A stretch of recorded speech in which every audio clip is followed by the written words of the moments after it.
Pwede pa ba mabuntis ang edad 40 pataas? Ang kasagutan, oo, pwede pang mabuntis ang edad 40 pataas. Ano ba yung chances? Delikado ba? Nung araw kasi, bihira ang nagbubuntis kapag 40s kasi mas maaga silang nag-aasawa.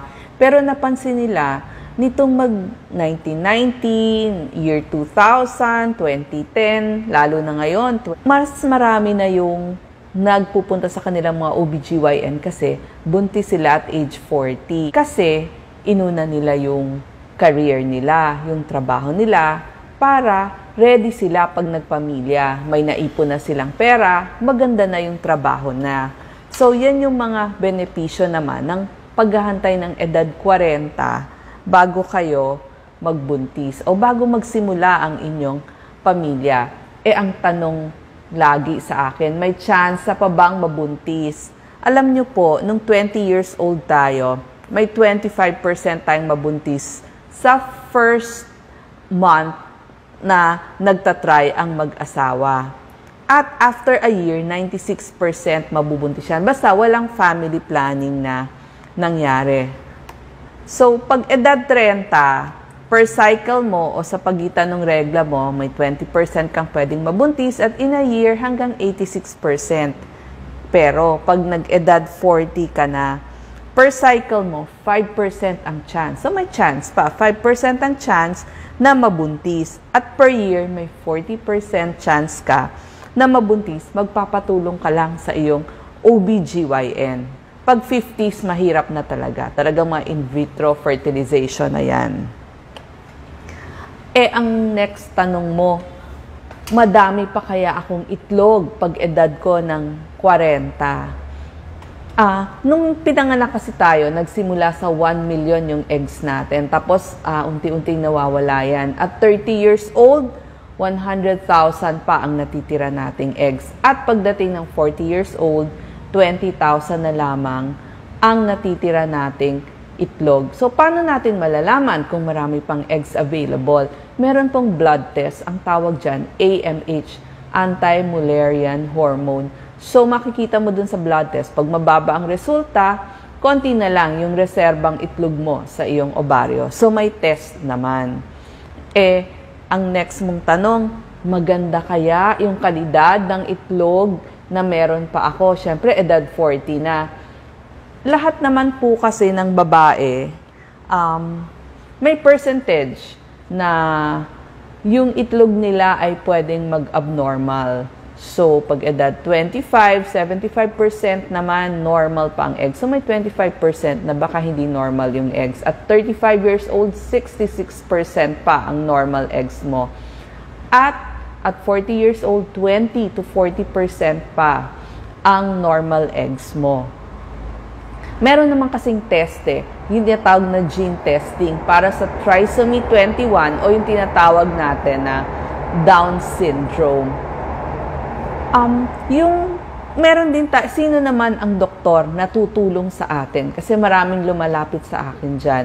Una sa lahat, kailangan natin ng ating OBGYN. Siya yung magbabantay sa atin. Siya yung magsasabi, kailangan mo nang umuwi ng bahay kasi ovulation mo ngayon. At kailangan din, hindi lang si Mrs. ang chine-check, pati yung lalaki. So, kailangan din natin ng urologist. Sabay sila.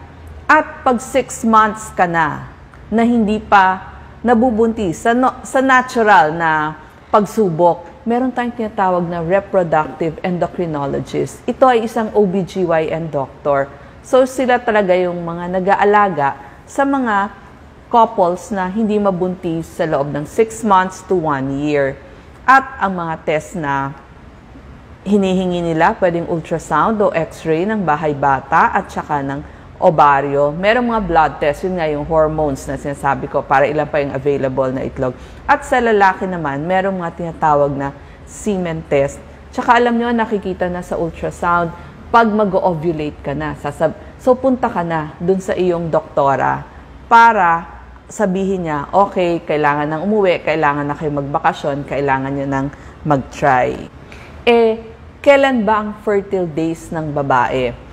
Iba-iba. Napaka-importante ang paggawa ng kalendaryo. So, hindi lang isang buwan ang ikakalendaryo nyo. So, kung pwede, 6 months nagkakalendaryo na kayo. Tapos, dadalhin mo yan sa iyong OBGYN. Halimbawa, ito example lang ng 28-day cycle. So, ibig sabihin, 28 days ang pagitan ng dalawang regla niya. 6 days fertile, mag-ovulate ang babae.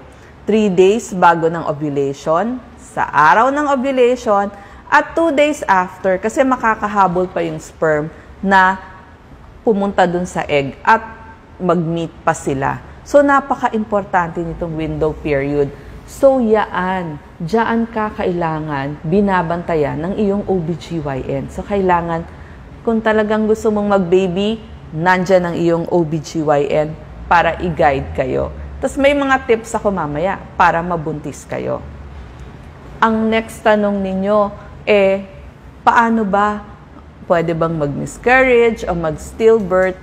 Actually, at age 40, meron pong nakukunan. Pero, paano kung nakunan ka na dati ng isang beses? Actually, talaga naman, may percentage na nakukunan tayo. Nung bata-bata tayo, mga 16%, ng 30 years and younger, talaga naman, may isang beses na pwedeng makunan, 16% yung chance nun.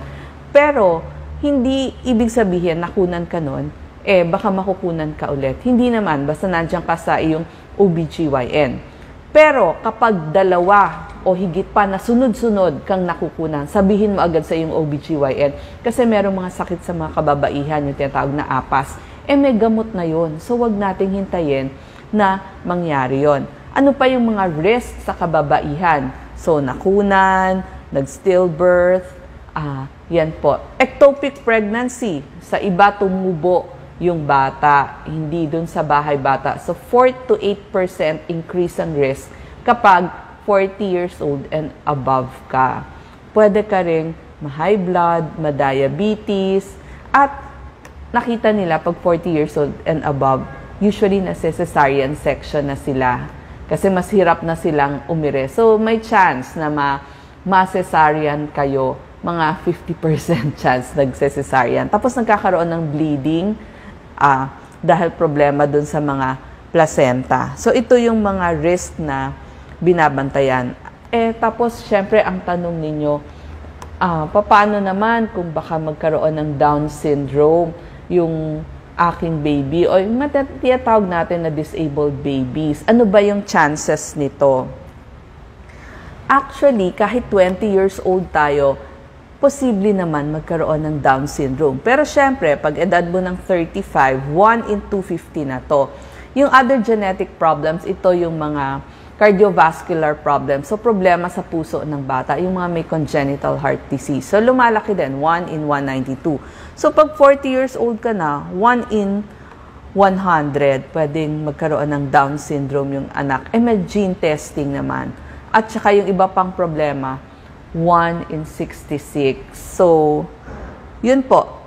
Yun lang kung bakit mas gusto natin, mas bata nagkakaroon.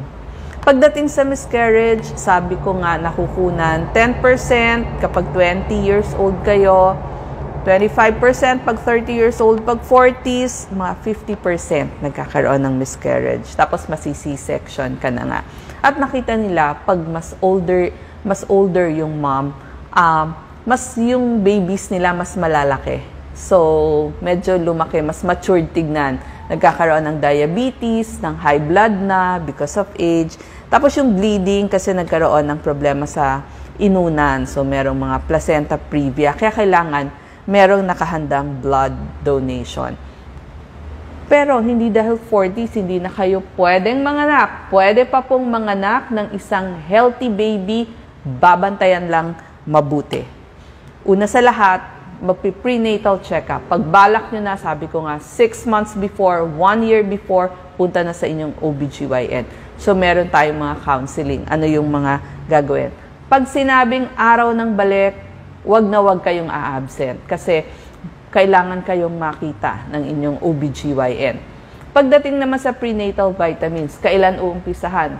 Ideally, 3 months before kayo magbuntis. Umiinom na kayo ng prenatal vitamins nyo. Kailangan may folic acid yan kasi para sa brain at spine ng inyong baby, para walang mga problema dun sa inyong sanggol.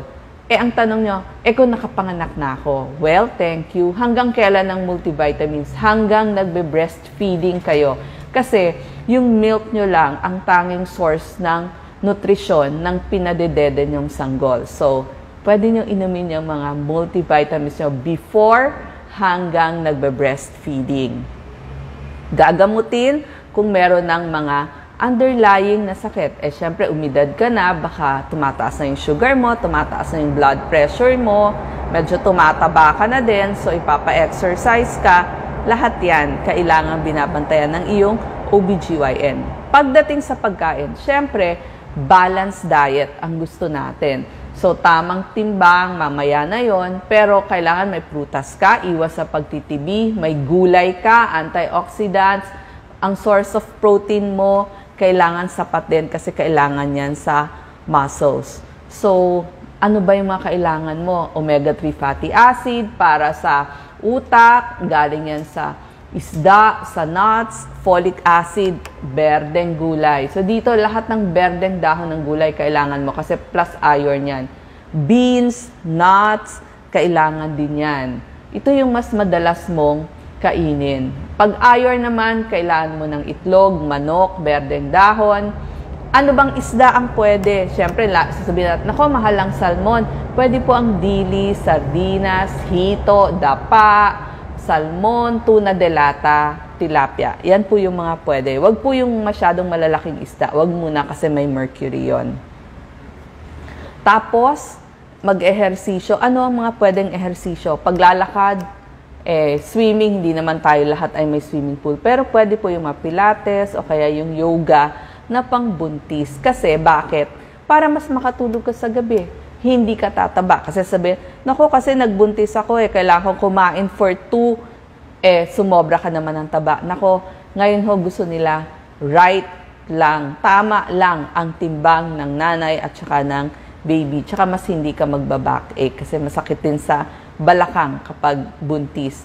Mas maantukin kapag buntis, yes, totoo yan. So, kung pwede, pilitin mong matulog para mas rested ka. Kasi nakakapagod din ang bigat-bigat ng lagi mong bit-bit.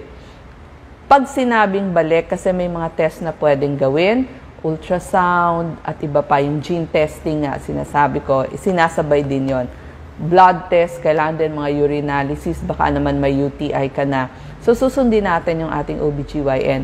Siyempre, iwas sa sigarilyo, alak, bawal na bawal yan sa sanggol sa loob. Pwede ba akong magkape? Wag na munang magkape. Kasi ang problema sa kape, pumupunta hanggang sa baby. So, affected yung baby. Hindi niya ma-digest yung kape. So, mahihirapan yung ating baby. So, better pati kape o yung mga may caffeine, iwas na rin muna. At saka tamang timbang lang kasi tandaan nga natin, nagda-diabetes at high blood na tayo. At saka para maiwasan natin yung macrosomia, yung lumalaki, yung ating mga babies. Sabihin mo, kaya ko pa bang manganak ng normal delivery? Actually, mahirap. Sabi ko nga, mas malaki ang chances na masi-CS ka, 50%. Pero kung talagang gusto mo naman, talagang tamang timbang kayo pareho, pwede mong sabihin sa OBGYN nyo, di pag-usapan ninyo kung talagang kakayanin pa. So sabi ko nga, at age 40, yes, kaya mo pang manganak ng isang healthy baby. Kasi ready ka na mag-family. Maraming salamat po.